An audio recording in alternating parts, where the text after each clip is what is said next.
ఇంటికి వచ్చాక వాళ్ళిద్దరి మధ్య ఏఆర్ మార్కులు ఉండబోవు. పద సాకేత్. ఆ రఘు వచ్చి ఏదన్నా చిచ్చు పెట్టి రచ్చ చేసి వెళ్ళాడా? రఘురాం రావడం ఏంటి? ఆ మూల మీద ఆటోలు ఎదురైతే ఇక్కడికే వచ్చాడనుకున్నా. ఆటోలో ఎదురయ్యాడా? ఎక్కడా? ఈ మూల మీదే.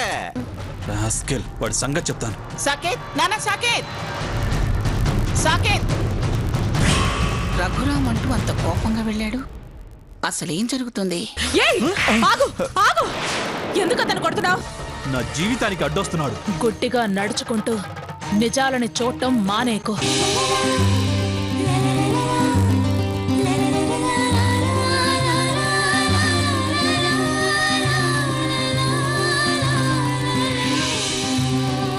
మీ స్టేషన్లో పనిచేసే రఘురామ్ అనేవాడు మీతోనే ఉంటాడట?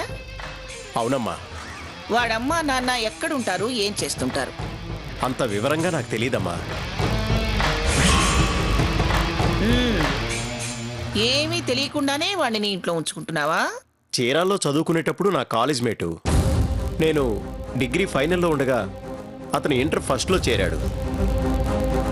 కల్చరల్ ప్రోగ్రామ్స్ ఇంట్రెస్ట్ వల్ల ఫ్రెండ్స్ అయ్యాం. తర్వాత మా ఆఫీస్లోనే ప్రోగ్రామర్గా చేరాడు. ఒక్కడవే కదా, నాతో పాటు ఉండమన్నా ఉంటానన్నాడు. నువ్వు చెప్పేది నిజమే? అబద్ధం చెప్పాల్సిన అవసరం ఏముందమ్మా? అయినా మీకు అబద్ధం చెప్తానా? కనీసం వాళ్ళ అమ్మా నాన్న పేర్లైనా అడగలేదా? వాడి ఫాదర్ టాపిక్ ఎప్పుడు తేలేదమ్మా. ఓసారి అడిగి చూస్తే కులం, గోత్రం, పర్టికులర్స్ అవసరం అయితే వేరే ఉంటానన్నాడు. వాళ్ళ అమ్మగారిని 2 సార్లు మాత్రమే చూశాను. అమ్మ అని మాత్రమే పిలిచాను. పేరేంటని కూడా అడగలేదు.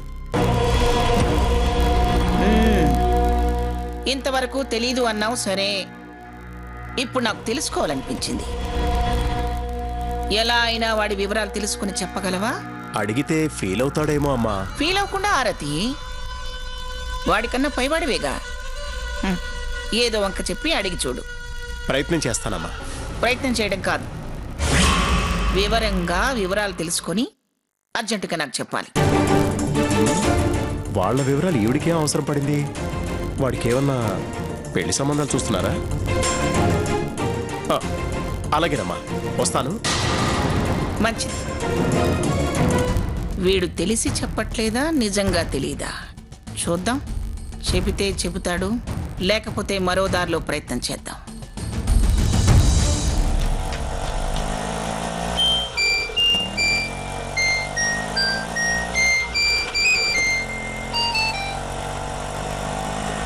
హలో.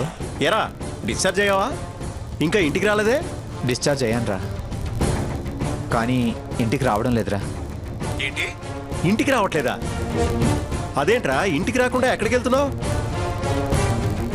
అమ్మను నీ పరిస్థితుల్లో ఇక్కడొద్దు, 4 రోజులు ఇంటికి వెళ్దాం రమ్మని తీసుకెళ్తుందిరా. అలాగా? ఏది, ఓసారి అమ్మకు ఫోన్ ఇవ్వు. అమ్మా, భాస్కర్ ఫోన్. ఏమనుకోకు భాస్కర్, వీడు చాలా నీరసంగా ఉన్నాడు. పైగా మానసికంగా కూడా ఏదో ఒత్తిడిలో ఉన్నట్టున్నాడు. ఒక 4 రోజులు నా దగ్గరే ఉంచుకోవడం మంచిదనిపించింది, అందుకే ఇంటికి తీసుకెళ్తున్నాను. నేను అనుకోవడానికి ఏముంది, ఓ విధంగా మీరు చేసే పనే కరెక్ట్. అలాగే తీసుకెళ్ళండి. అమ్మా, మిమ్మల్ని విషయం అడుగుతాను, ఏమీ అనుకోరు కదా? ఏంటి భాస్కర్ కొత్తగా మాట్లాడుతున్నావు? నా కొడుక్కి అన్నలా అన్ని విధాలా అండగా ఉన్నవాడివి. నేను తప్పుగా ఎందుకు అనుకుంటాను? విషయం ఏంటో చెప్పు. మంగమ్మ గారి పేరు విన్నారా? ఏ మంగమ్మ గారు? పిఠాపురం మంగమ్మ గారు. మా స్టేషన్లో పనిచేస్తుందిగా సీత, ఆమెని వాళ్ళ మనవడికిచ్చి చేసుకోబోతోందే ఆవిడ. విన్నాను. రఘు 1-2 సార్లు అన్నాడు. ఆవిడ గారు ఓసారి నన్ను పిలిపించింది. నిన్ను పిలిపిస్తే నాకు చెప్పడం దేనికి? ఆవిడ గారు నన్ను పిలిపించిందే మీ గురించి. అంటే కారణం నాకు పూర్తిగా చెప్పలేదు, కానీ రఘు వివరాలు అడిగింది. వాళ్ళ అమ్మ నాన్న ఎవరు ఏంటని అడిగింది. దేనికట? చెప్పలేదు. రఘుకేమన్నా సంబంధం చూస్తుందేమో.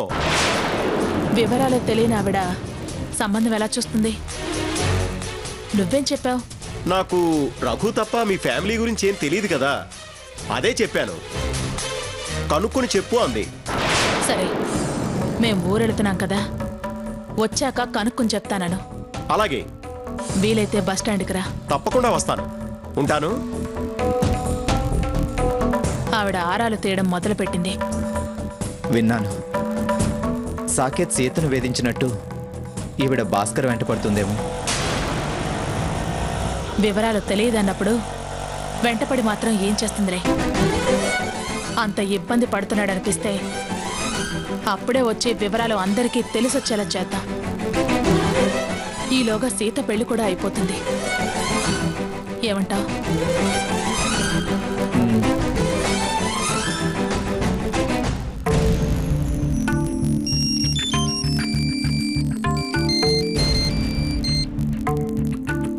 చెప్పు భాస్కర్. వాళ్ళు ఇంటికి రావడం లేదు. ఒంట్లో బాలేదు కదా, దగ్గరుండి చూసుకుంటానని వాళ్ళ అమ్మ రఘుని ఊరు తీసుకెళ్తోంది. ఏమిటి, ఊరు తీసుకెళ్తున్నారా? ఏ ఊరు? కాకినాడ దగ్గర ఏదో పల్లెటూరు అన్నారమ్మా. పోనీ ఫోన్లో అడగకపోయావా? అడిగానమ్మా. మా వివరాలతో ఆవిడికేంటి పని అని అడిగారు. నేనే రఘుకి సంబంధం ఏమైనా చూస్తున్నారేమో అని అన్నాను. ఊరెళ్తున్నాం కదా, వచ్చాక చెప్దూగానిలే అన్నారు. అయినా రఘురాం గురించి నాకు లేని ఆరాటం వారికి ఎందుకని, అవసరం అనిపిస్తే వచ్చాక కలుస్తామని చెప్పారు. అలాగా, సరే. వాళ్ళు అలా అన్నాక నువ్వు మాత్రం ఏం చేస్తావు? వీలైతే మళ్ళీ ప్రయత్నం చెయ్యి, లేకపోతే ఊరు నుంచి రాగానే నాకు కబురు చెయ్యి, నేనే వచ్చి కలుస్తాను. మంచిదమ్మా. వీడి మాటలు నమ్మబుద్ధి కావటం లేదు. ఏదో దాస్తున్నాడేమో అనిపిస్తుంది. అంతా కలిసి నాటకం ఆడుతున్నారేమో అనిపిస్తుంది. రఘురాం శారద కొడుకేనా కాదా? వాళ్ళి పెళ్లి చెడగొట్టాలనుకుంటున్నారా లేదా? అసలు అది ఈ ఊరు ఎందుకు వచ్చింది? సీత ఇంటికి వెళ్లాల్సిన అవసరం ఎందుకొచ్చింది? సాకేత రఘురాం మీద పళ్ళెందుకు కొరుకుతున్నాడు? తేల్చాలి. అన్ని విషయాలు తేల్చాల్సిందే. అవును, అది ఊరొచ్చిన సంగతి. రేయ్ ఆనంద్, ఆనంద్!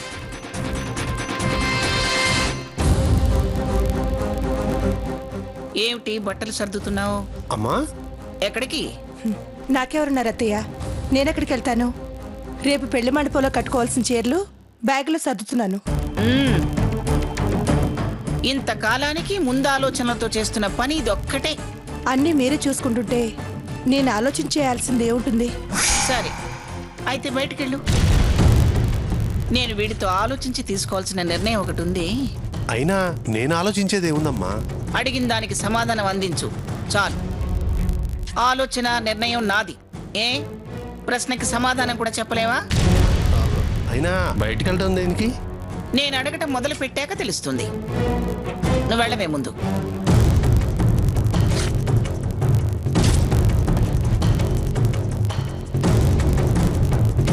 అయినా బయటికి వెళ్ళడం దేనికి?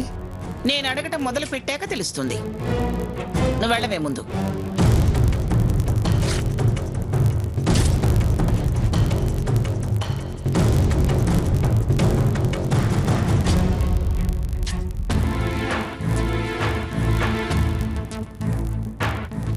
ఏమిటివిడా ఈ మధ్య విడివిడిగా ఎంక్వైరీలు మొదలుపెట్టింది? మొన్న లాయరు, ఇందాక భాస్కరు, ఇప్పుడేమో ఈయన్ని. దేని గురించి ఆరాలు తీస్తుంది? ఈవిడేమో ఎంక్వైరీలు చేయటం, వాడేమో నిప్పులు తొక్కరి కోతల తిక్కతిక్కగా ఉండటం. అసలేం జరుగుతుందో అర్థం కావట్లేదు. చివరికి వీరిద్దరు ఇలా చెరిగి పెళ్లి చెడగొట్టరు కదా. ఏంటో తెలుసుకుందాం అనుకుంటే గోడలోంచి మనిషిని చూసి గర్జిస్తుంది. సరే కానీ ఈవిడ అడిగి వెళ్ళిన తర్వాత ఆయన చెప్పకుండా ఉంటారా? అమ్మా లక్ష్మి, ఏంటి మావయ్య? కప్పు కాఫీ తెచ్చివమ్మా. అలాగే. అవును, ఇల్లేంటి ఇంత ప్రశాంతంగా ఉంది? చిచ్చుబుట్టు ఇంట్లో లేదా? కొడుకుతో రహస్యంగా ఆ గదిలో మాట్లాడుతున్నారు మావయ్య. వాడితో రహస్యమా? ఇదేదో ప్రపంచం ఇంతలా ఉందే. కసుబుస్సులే కాని ఇలా ఎప్పుడూ మాట్లాడలేదే. అదే నాకు అర్థం కావట్లేదు మావయ్య. అంత ఆశ్చర్యంగా ఉంది. అంత ఆశ్చర్యంగా చూడాల్సిన పని లేదురా. అడిగిన దానికి సూటిగా సమాధానం చెప్పు. శారదని ఊరు నువ్వే పిలిపించావా? నాకేం తెలియదంటుంటే మళ్ళీ మళ్ళీ అదే అడుగుతావే?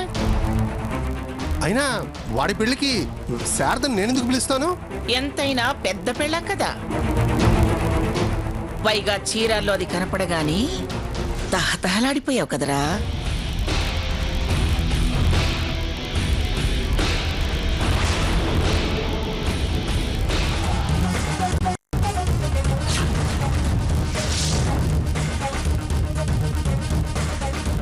కనిపించింది కాబట్టి తను ఎలా ఉందో అడుగుదామనుకున్నాను. అంతేగాని సాకేత్ పెళ్లికి పిలిచేంత సంస్కారం లేనుని కాదమ్మా. ఆవిడ ఈ ఊరికి వచ్చిందని నాకెలా తెలుసు? తెలవడం కాదు, కనిపించిందిరా. కనిపించిందా? ఎదురు కూడా పడింది.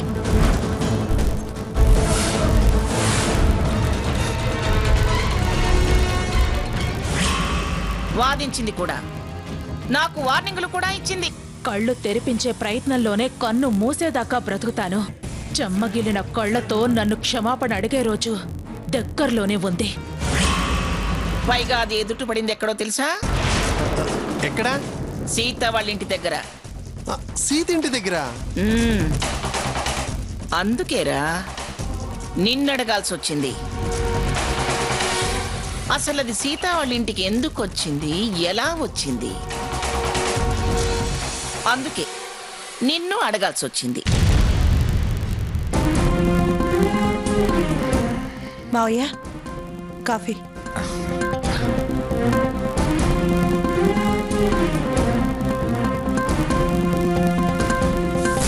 మీరంతా కలిసి ఏదో నాటకం ఆడుతున్నారనిపిస్తుందిరా. అమ్మా, నువ్వు చెప్పేదాకా నాకు ఈ విషయమే తెలీదు. అలాంటిది నాటకాలు ఆడాల్సిన అవసరం ఏంటమ్మా? తనని పెళ్లికి పిలిచి ప్రాబ్లం క్రియేట్ చేసుకున్నట్టే అవుతుంది. అలాంటప్పుడు పిలవాల్సిన అవసరం నాకేంటి? అసలు ఎందుకు వచ్చిందో నాకు తెలీదమ్మా. సీతకి చీరాల్లో పరిచయం అయింది కదా, తనేమైనా పెళ్లికి పిలిచిందేమో. దాని వాలకం పెళ్లికొచ్చిందన్నా లేదురా. ఏదో కడుపులో కుళ్ళుతో వచ్చిందనిపిస్తుంది. అవును, అసలు అది ఇప్పుడు ఏ ఊర్లో ఉంటుంది? అది తెలీదమ్మా. నిజంగా తెలీదా నీకు? దేవుడి మీద ఒట్టేసి చెప్తున్నాను, నిజంగా నాకు తెలీదమ్మా. చూడానంద్, చీట్ల పేక ఆడితే ఆడేవు. నన్ను చీట్ చేయాలని చూస్తే మాత్రం చాలా సమస్యలు ఎదుర్కోవాల్సి వస్తుంది.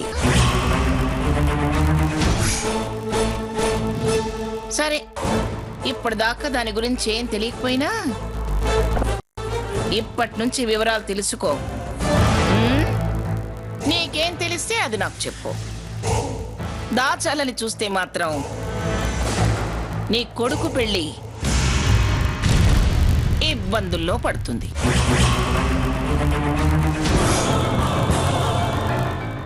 జాగ్రత్త.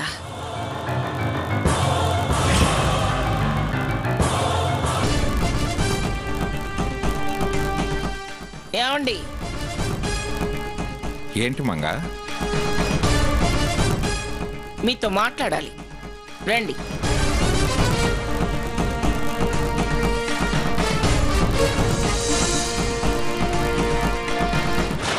ఏమిటి రమ్మన్నావు?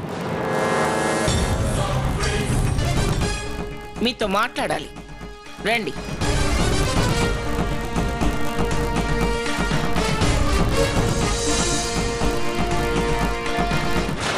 ఏమిటి రమ్మన్నావు?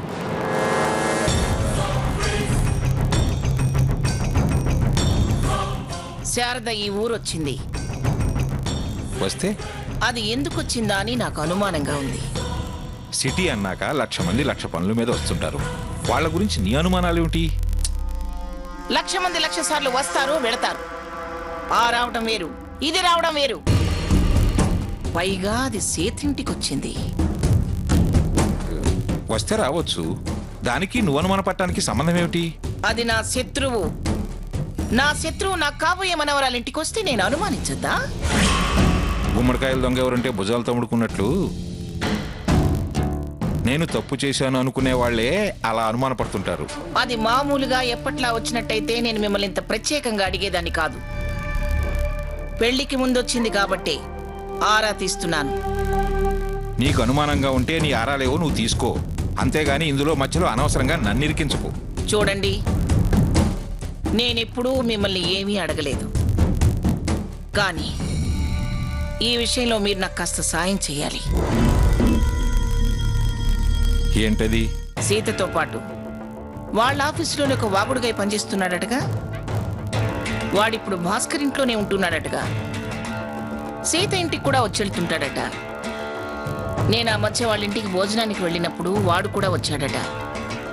రఘురామ్ రఘురామ్ అని అందరూ అభిమానిస్తుంటారు వాణ్ణి.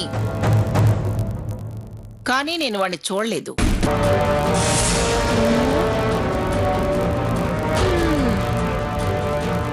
నమస్కారం అండి. నమస్కారం. రా బాబు కూర్చో. ఏడేవాడు?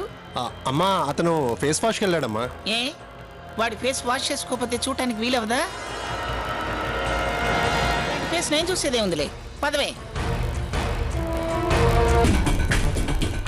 పైగా సాకేత్ వాడి పేరు వినగానే ఆవేశపడుతున్నాడు. ఏదో జరుగుతుంది. అందరూ మన దగ్గర దాస్తున్నారని నాకు అనిపిస్తోంది. అందుకని మీరు మామూలుగా ఏమీ తెలియని భాస్కర్ దగ్గర నుంచి విషయం రాబట్టి నాకు చెప్పాలి. అర్థమైందా? అర్థమైంది. అయినా నువ్వు అనుమానించినట్లే వాళ్ళు అక్కడ ఉంటే ఉండుండొచ్చు. అయితే నీకేంటి? అసలు అతని వివరాలతో నీకు పనేంటి? చాలా ఉంది. సరిగ్గా సాకేత్ పెళ్లికి ముందు దిగారంటే వాళ్ళేదో పథకం మీద ఉన్నారని డౌట్. వాళ్ళ ప్లాన్ తెలిస్తే వాళ్ళ ఆట కట్టించచ్చు. లేకపోతే 10 మందిలో మన పరువు పోతుంది. అదే జరిగితే ఈ మంగమ్మ బతకడం అనవసరం. అందుకే మిమ్మల్ని అడిగి తెలుసుకుందాం అనుకుంటున్నాను. సరే, తెలుసుకుంటాలే. ఎప్పుడు ఎలా అడగాలో, విషయాన్ని ఎలా రాబట్టాలో ఆలోచించి కాసేపు ఆగి కనుక్కుంటాలే.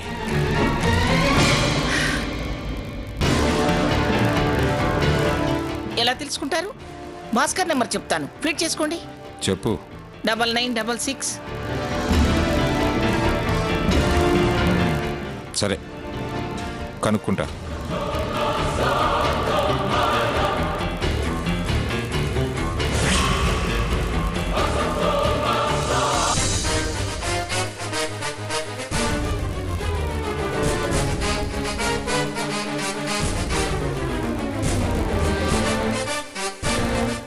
ఆటో ఆపు. ఇక్కడే. ఎందుకమ్మా ఇక్కడ ఆపమన్నావు?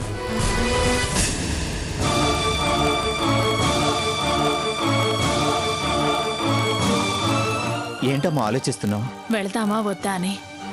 అదేంటి వెళ్దామని బయలుదేరి ఇప్పుడు వెళ్దామా వద్దా అని ఆలోచిస్తున్నానంటావు? హాస్పిటల్ నుంచి బయలుదేరక ముందు ఊరికే వెళదామనుకున్నా. కానీ తర్వాత జరిగిన విషయాలను బట్టి చూస్తే వెళ్ళటం కరెక్ట్ కాదేమో అనిపిస్తోంది. ఎందుకమ్మా? నన్ను ఆ మంగమ్మ సీత ఇంటి దగ్గర చూసింది. మనం వచ్చేసిన తర్వాత వాళ్ళని ఎంత వేధించుంటుందో అదే ఆలోచిస్తున్నాను. పైగా భాస్కర్ని అడిగి మన గురించి ఆరాలు కూడా తీసింది. ఈ పరిస్థితుల్లో ఇన్ని అనుమానాల మధ్య సీతను వదిలేసి వెళ్ళటం న్యాయం కాదనిపిస్తోంది.